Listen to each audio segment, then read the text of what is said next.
코나이라는 경기 지역 화폐의 운영 대행사가 당시 상당한 비리 의혹이 있습니다. 저는 이거는 수사가 필요할 정도의 상황이라고 생각하는데요. 저는 이게 대장동 비리랑 아주 유사한 구조라고 생각합니다. 이 정도 범죄 혐의 단서가 구체적으로 접수가 돼서 고발된다라고 한다면은 수사 차수 대상이 될 수 있다고 보십니까?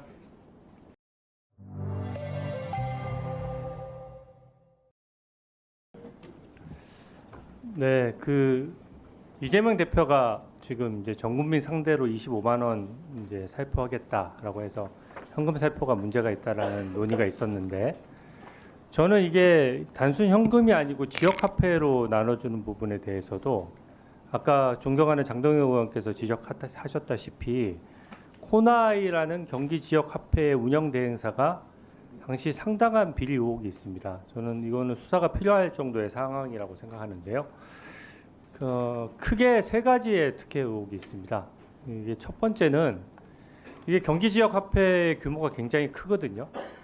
2019년도에 5,600억, 2020년도에 2조 8,100억 원, 2021년도에는 4조가 넘었어요.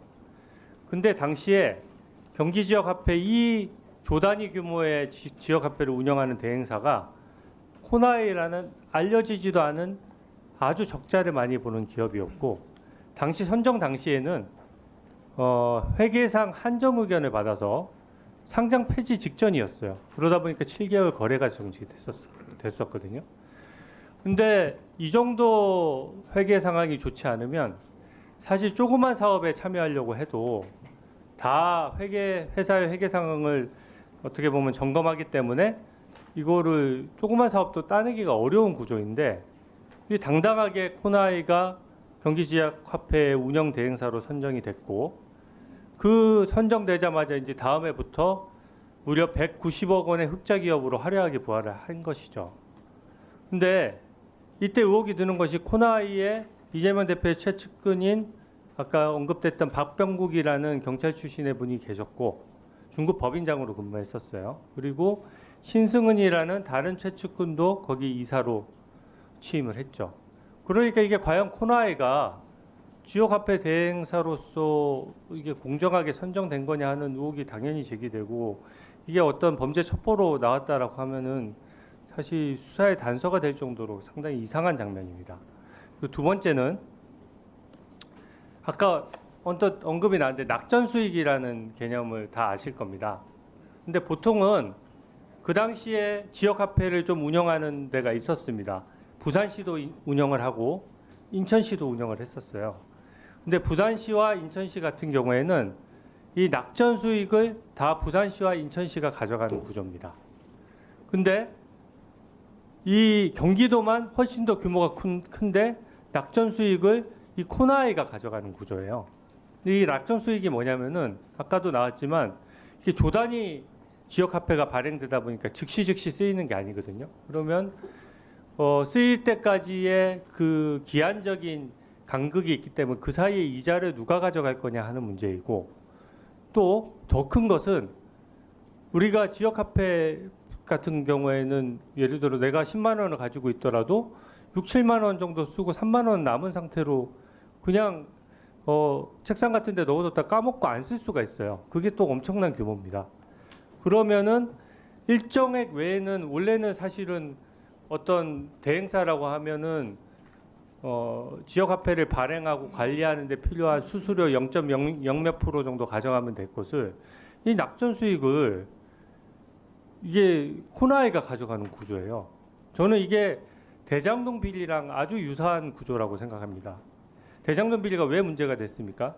그 막대한 그 조 단위에 가까운 개발 이익을 민간업자가 일정액만 그 성남시가 챙기고 민간업자가 1000배 수익을 얻었어요. 8천억씩 되는 수익을 민간업자가 다 가져갔거든요. 매우 이례적인 장면인데, 이게 낙전 수익도 마찬가지죠. 낙전 수익이 진짜 큰 거고 수수료는 작은 건데 수수료만 주는 게 아니라 낙전 수익까지 챙겨줬다는 면에서 이건 굉장히 특혜 의혹이 저는 있다고 생각하고요.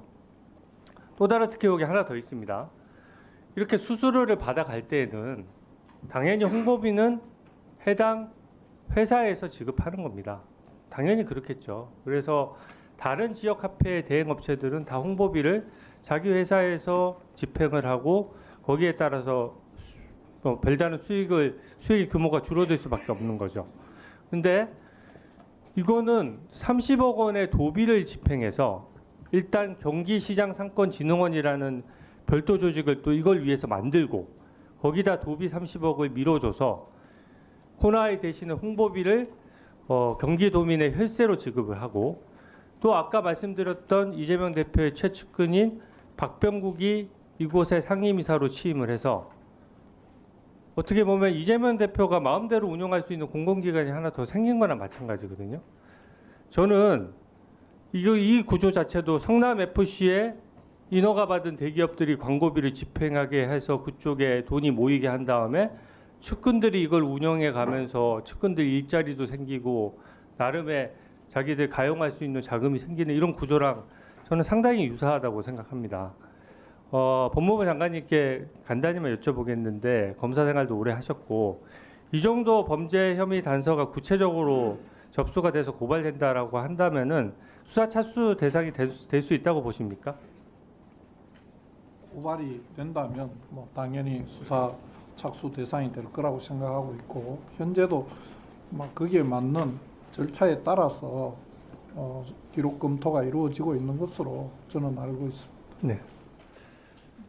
그러면 다음 질의인 전자발찌 부분을 제가 조금 더 말씀을 드리려고 합니다. 제가 전자발찌를 계속 강조하는 이유는 전자발찌를 지금 현재 차고 있는 분들이 4,300명 정도 되는데 전자발찌를 찰 정도의 범죄는 강도, 강간, 살인처럼 아주 강력한 범행 동기와 치밀한 계획이 수반됩니다. 그렇기 때문에 엄청 고민해서 어쩌다 우발적인 범행이 아니에요. 그러다 보니까 재범률이 매우 높고 또 피해자와 그 가족의 삶까지 파괴한다는 그런 측면이 있습니다.